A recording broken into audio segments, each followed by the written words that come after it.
SBI bank ಹಲವು ಯೋಜನೆಗಳನ್ನು ಪ್ರಾರಂಭಿಸಿದ್ದು ಬ್ಯಾಂಕಿನ ಗ್ರಾಹಕರು ಇದರ ಉಪಯೋಗ ಪಡೆಯುವಂತೆ ಶಾಖಾ ವ್ಯವಸ್ಥಾಪಕ ಅನಿಲ್ ತಿಳಿಸಿದರು. ಬ್ಯಾಂಕ್ನಲ್ಲಿ ಇತ್ತೀಚೆಗೆ ನಡೆದ ಗ್ರಾಹಕರ ಕುಂದುಕೊರತೆ ಸಭೆಯಲ್ಲಿ ಮಾತನಾಡಿ, ಸಾಲ ಪಡೆದ ಗ್ರಾಹಕರು ನಿಗದಿತ ಸಮಯದಲ್ಲಿ ಮರುಪಾವತಿ ಮಾಡಿದರೆ ಬ್ಯಾಂಕ್ ಇನ್ನೂ ಹೆಚ್ಚಿನ ಸಾಲ ಸೌಲಭ್ಯಗಳನ್ನು ಒದಗಿಸುತ್ತದೆ.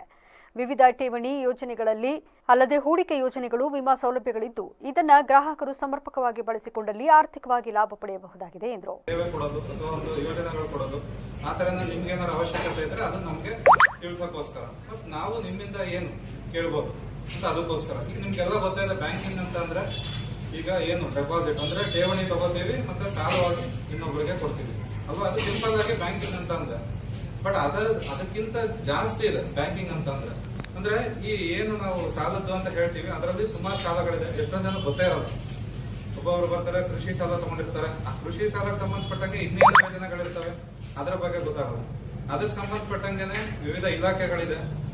ಈಗ ಕೃಷಿಗೆ ಬಂತಂದ್ರೆ ಬೆಳೆ ಸಾಲ, ಮತ್ತೆ ನಿಮಗೆ ಪಶು ಸಂಗೋಪನಾ ಇಲಾಖೆ, ಮೀನುಗಾರಿಕೆ ಇಲಾಖೆ, ತೋಟಗಾರಿಕೆ ಇಲಾಖೆ, ಇಲ್ಲೆಲ್ಲ ವಿವಿಧ ಯೋಜನೆಗಳಿರ್ತವೆ. ಅದನ್ನು ತಿಳ್ಕೊಂಡು ನಿಮ್ಗೆ ಯಾವ್ದು ಅನುಕೂಲ ಅನ್ಸುತ್ತೋ, ನಿಮ್ಗೆ ಯಾವ್ದ್ರಲ್ಲಿ ಆಸಕ್ತಿ ಇದೆಯೋ ಅಂತ ಇದನ್ನ ಬಂದು ನಮ್ಮಲ್ಲಿ ಕೇಳ್ಕೊಂಡ್ರೆ ನಾವು ಅದಕ್ಕೆ ನಿಮ್ಗೆ ಹಣಕಾಸಿನ ಸೌಲಭ್ಯ ಒದಗಿಸ್ಕೊಡ್ತೀವಿ.